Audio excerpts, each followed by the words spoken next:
Hello everybody, welcome back to Age of Imperialism. So we're going to be playing as Mexico today, that a lot of people were asking for. So, we're not playing as Crystal's government, we're just playing as the regular Mexican government. And our plan for this playthrough is that we are going to end up forming the United States of Hispanic America. We're not going for the Empire path, we're just going to go for the good old-fashioned United States of Hispanic America. So what do you need for us to do this? Panama, Ecuador, Colombia, Venezuela. Basically, we need to annex, I think, like all of this region here. And that seems okay. It seems like something that we should, I think, be able to do. My reasoning for not playing as the Empire is because if you're playing as the Empire of Mexico, you can either align yourselves with the Tripartite Pact. Funnily enough, Tripartite Pact only works if Italy does not join up with the Reichspakt, so that could kind of put that dead in the water. Or you join up with the Russians. And I just don't think I can trust the Russian AI to help us in any meaningful way. So that's why I'm going to go for the United States. We can either align ourselves with the United States or with the British Empire. And I would probably align myself, I think, with Britain. Even though Britain kind of sucks a little bit. The AI usually can't navally invade effectively the British Isles, you know, the same way that, you know, us as a player was able to. So I'm not too worried about it. We do start off, of course, in a civil war. Failure of the Washington Conference. Is that the only thing we have? Yes, it is. So let's do that one now. How many troops do we have? We have 12 divisions. They have 6 to 19. Have our 12. Sign them under this commander. And I think we're okay abandoning the Yucatan Peninsula. I'm okay abandoning this part of Mexico as well. We really just need to kill the rebels. If they need to take over a handful of our territory, that's completely okay. I'm fine with that. Resources gain plus 10%. Yeah, so let's go with our basic technologies here. As well as the research. There we go. We have 10 factories right now, which is not fantastic. For us to actually start our aggressive plays, we do need to... I think it's 80 factories. 1 million manpower and 80 factories. Definitely cheaper than... our policies anybody else. So I think we should be able to get there in a reasonable amount of time. I mean, 80 factories is a little expensive. How many troops do we have on the field right now? 112,000. So we're already like 10% of the way to foreign the first Latino. Even though we, interestingly enough, if we have the million manpower, which is weird that these all require the same stats, even if you're in alliance with the United Kingdom, you can actually still ultimatum to the British. I'm not too sure exactly how that works, but I guess we'll see. We'll get our Army and Navy experience. Hey, mercenaries, your manpower, construction speed. None of you are just like free units, unfortunately. As nice as that would be. Push our way down here. So Mexico. The 20th century of Mexico is almost an endless internal struggle. In 1920, the president election has taken place, in which Vinicius Carranzas was unable to hold the presidential office again due to a ban on re-election. So he chose his successor, Ignacio Boniles, politically unknown Mexican ambassador to the United States. However, the triumvirate of the Sonoran generals, Obreño, Elias Calles, and Adolfo de la Huerta, carried out a successful coup d'etat. Obregón began a new president who had to maneuver between Mexican left and right. Despite being conservative, he was a reformer, started to introduce moderate agricultural reform. In 1923, Elias Calles was elected as his successor, resulting in the defeat of the rebellion of Adolfo de la Huerta, who had to go into exile. In 1924, Potra Elias Calles became president of Mexico, and immediately after taking office, began to introduce anti-clerical laws, which were included in the Constitution in such a tough manner that it took on an anti-religious form. Caused dissatisfaction amongst Catholics who decided to protest in 1906 due to a lack of peaceful and brutal response from the government. Protests turned to a regular uprising in 1927. In 1928, Edgardo Obregón was murdered by Jose de Leon Toral. I'm butchering every single name here, I apologize. They considered the former president to be the actual creator of the anti-religious political line of the Mexican government, thinking that Calles was only his puppet. Soon it turned out that Calles acted independently and decided to deal with the insurgents by force. This caused the Cruzado Rebellion to evolve into an actual civil war, another one in this troubled history. Soon it became a scene of international plays. European powers who wanted to influence Mexico. That is, Germany, Russia, Italy started to support Crystals, while on the contrast, government units are supported by the United States and the United Kingdom that want to maintain our influence in Mexico. Both sides of the conflict have convened the right and both believe that victory will come in 1931. Well, we will be starting to see some American, where do we want to build a fort, a factory? I guess we'll build it like right here. Maybe that's a little bit safer. We will be seeing British and American troops joining our side. We'll be seeing, of course, Italian, Russian, and some Germans supporting Bristol government. It's weird that Germans might... Why would Germany's help them? Because Germany actually can't get influence here. As far as I'm aware, at least. Those are not going to work. Do we have any air forces? We do. Sign them over here. Do all your basic stuff. We have more aircraft than they do. Yes. We have air superiority. Love to see it.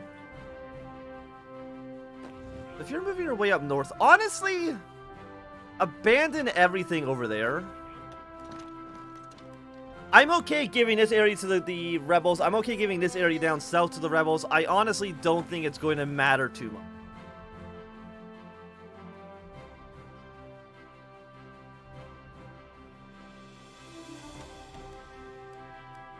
Yeah, so if they want to send troops down here, that's fine. The failure of the Washington Conference. The previous years seemed to give reason for a more optimistic view of the future thanks to ceasefire introduced during the duration of the Washington Conference, to which the main forces were invited by the Americans and decided to take an active stance on the Mexican Civil War. Unfortunately, due to a lack of agreement between the camps supporting us, i.e. the United States and Great Britain, and the forces supporting Christos, particularly Russia and Italy, ceasefire was interrupted just before the new year during the holiday season. Mexican Civil War was therefore continued until the total victory for one side. Got a lot of manpower, some more support. Our stability is absolutely in the gutter, but that's okay. Get more manpower, infantry. 5,000 rifles. I'll definitely take that. And do we have any... We have a head of government. So I guess... I mean, you're the head of government right now. I guess I'll put you in. Chief of Staff. I mean, infantry expert makes sense, seeing as I think we basically only have infantry at the moment. Bring some counterattacks in here. Go around. Kept American and British volunteers.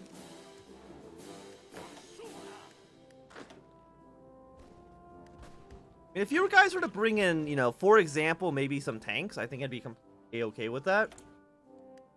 You're missing a little bit of steel. It's a little sad, but... I'm guessing we're missing rifles, yeah. Buy 1,000 guns. I usually don't like using foreign support. We didn't use it in basically any of our previous campaigns, but I think now we kind of have to.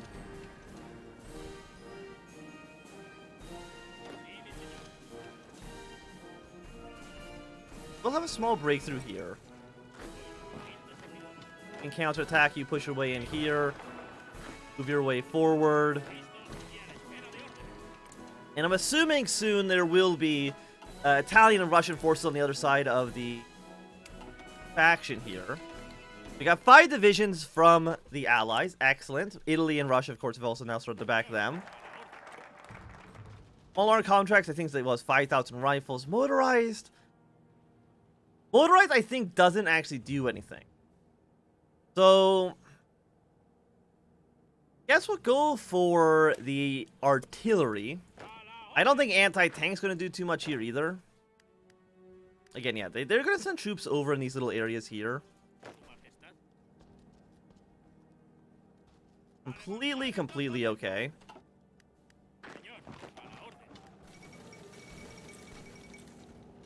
A little bit of support fire here.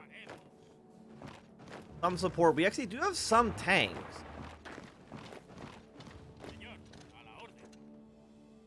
Maybe make our way around down to this city. Again, this is technically our territory, but it's okay if we lose it, as far as I'm concerned.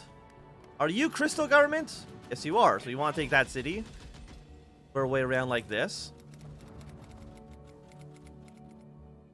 I think you guys are basically stuck, as far as I can tell. That's 60% with you. Even kind of just victory point rush.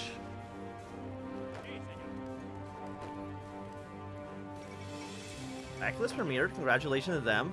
I don't think anybody honestly should be on this front. South.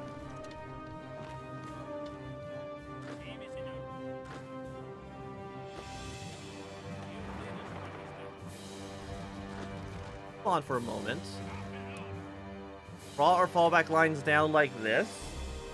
And we have some visions here helping us out. Russians and the Italians are more than a hassle.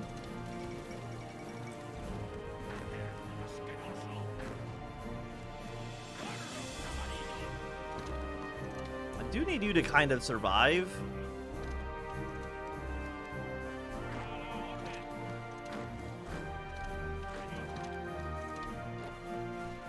Not really doing anything. Again, Britain, you don't need to... Mexico City is actually undefended right now, so we probably should have somebody defend Mexico City.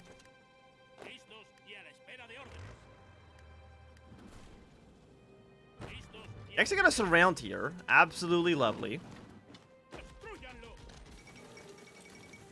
National Anthem's been decided. That's going to kill 2 troops there. I'm going to assign you to another commander. Whoever has the highest defense value. Guess we'll go with you for now. You basically just got to stay there for a while.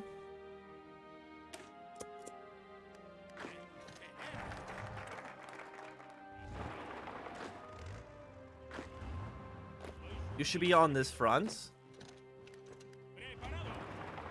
Easily redeploy your way down south. Excellent. You're here. Put a Lyon. Again, we'll have you last stand because you kind of need to survive for as long as you possibly can. Industry techs.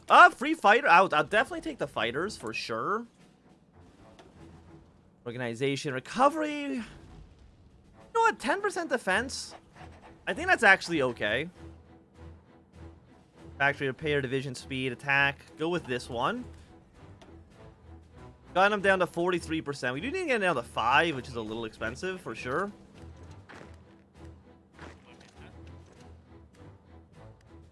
You are... Yeah, Mexican government. So this territory up towards the north doesn't actually matter right now. We can take this city. We actually make sure, yeah, that you're no longer encircled. Down here, redeploy your way down south. Their current capital is... I actually don't know where their current capital is. We do need to make sure they don't take Mexico City, though. For, I think, obvious reasons. What attacks this way? The French Prime Minister's been assassinated. No, that's just how it is sometimes. Yeah, I think it's just that one unit up here. I'm not too concerned with it. Aviation's now been done. Need the tank contracts. And with our improved air fort, should I think at we got what 250 fighters, I believe. Close air support, early bombers.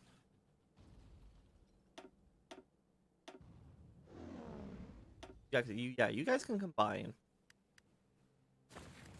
Provide as much support here as you possibly can.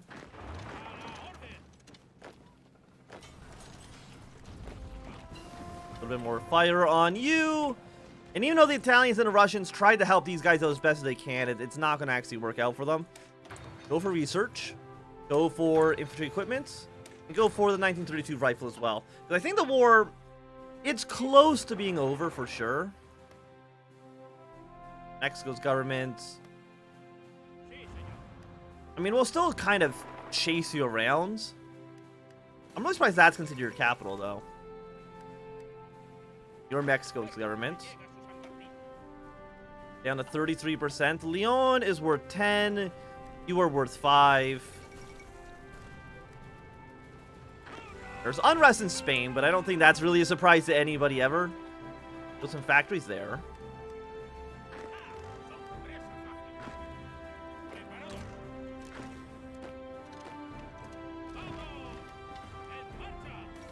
Actually, we probably want all of you going towards Lyon.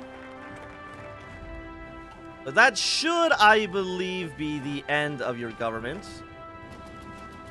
You don't need to do anything. And do we actually need to be in the Civil War for this? No, you can do this whenever.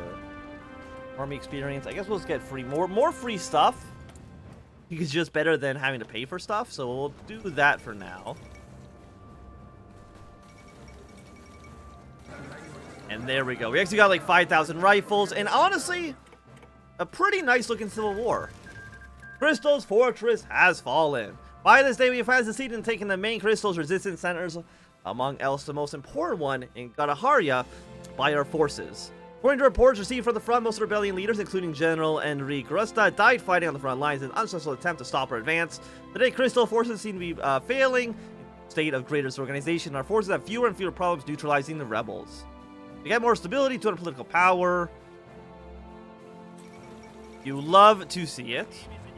But these units, we're going to bring you down south for a moment. We'll probably end up attacking the United States in this campaign as well, like we did with Russia. But are you not in an army? All of you should go down to the south. The end of Maximito, who is not you. Now that dust is from the Crystal's rebellion is descending, it is hard to ignore the fact that Kiros Tenerini has made him many enemies, not only among Catholics, but also among the generals of the Mexican army. Today is probably a great sign of this, as Keles was surprised by an awakening in the middle of the night by armed officers of our army who quickly explained to him that he had to go with them immediately and go on a one-sided trip to the United States, or that he might as well end his life before morning comes. Rule of Keles, who was a Spanish, is now ended. The person responsible behind the scenes of the coup is none other than his protege, Larzio Cardenas. Again, I'm messing up a lot of pronunciations. We're now the United Mexican States. Now that you are over, we continue the revolution, or will we do the government of national unity? I believe is probably a conservative and liberal. Well, we've done the reactionaries at Germany. We've done the liberals as Russia, so you might as well go with the more of the socialists now as Mexico. On invasion down south. The great influence struggles to take over power as a result of the palace coup by Lazario Hernandez, as it was easy to guess, had not been previously consulted by the entire staff of the Mexican army. It was rather an attempt to establish a new regime using the fault comply method. Of course, led to many disputes within the ruling camp. In the morning after that night, in which it emerged that Cardenas' popularity of the former Keles collaborator was questionable. There was a plan for one more coup to set up a new government in Mexico that would not bear responsibility for the Civil War. Very next morning, attack on the seat of the new president was successfully launched with the loyalty of the Mexican garrison. But with the loyalty of the Mexican garrison, it quickly became clear that despite Cato's political unpopularity, his rule might still be cemented. Frightened by the vision of the purge, the Pushes decided to choose General Juan Andre Almizan, a popular figure in both Mexican army and politics, as their leader. The problem, however, remained whether the general would agree to such an offer. So, the PCP is a liberal. Speech by Juan Andrew.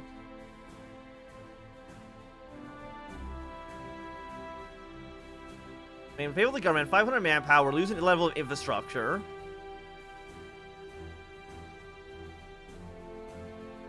And you are, yeah, Andre Amazon, which is this dude. So he's going to remain faithful to the government. The Mexican Revolution continues. Given the course of the past week, it's fair to say that there has been more real changes in it in the last few years of Civil War up to this point. Given the course of the past week, it is fair to say that there have been more real changes in it than in the last few years of Civil War up to this point. Most important among them is undoubtedly the victory of the government in the Civil War and almost immediate change of the president's overthrow of the outgoing prime minister was announced today to be by the newly opened National Assembly as a new president of Mexico. In his speech, the new president announced that the formation of the government ready to meet the party demands and that Keles had failed to fulfill, while at the same time making up for the harm suffered during the Civil War. As part of this, he expressed the wish that all Mexicans would cooperate together in the name of a better tomorrow, regardless of which side they took in during the Civil War. In all the mess of Mexican politics, it's difficult to basically determine how good of a decision has been made by the new president, but it's certain that given the general fatigue of the constant war and temporary weakening of the foreign influence, it's possible to build a new and better republic in Mexico. But I think with that's been a good time for us to end our episode. So thanks very much for watching. My name is Anthnwam. If you enjoyed, thumbs up. Not doing, click thumbs down. If you want to see more, subscribe, and goodbye.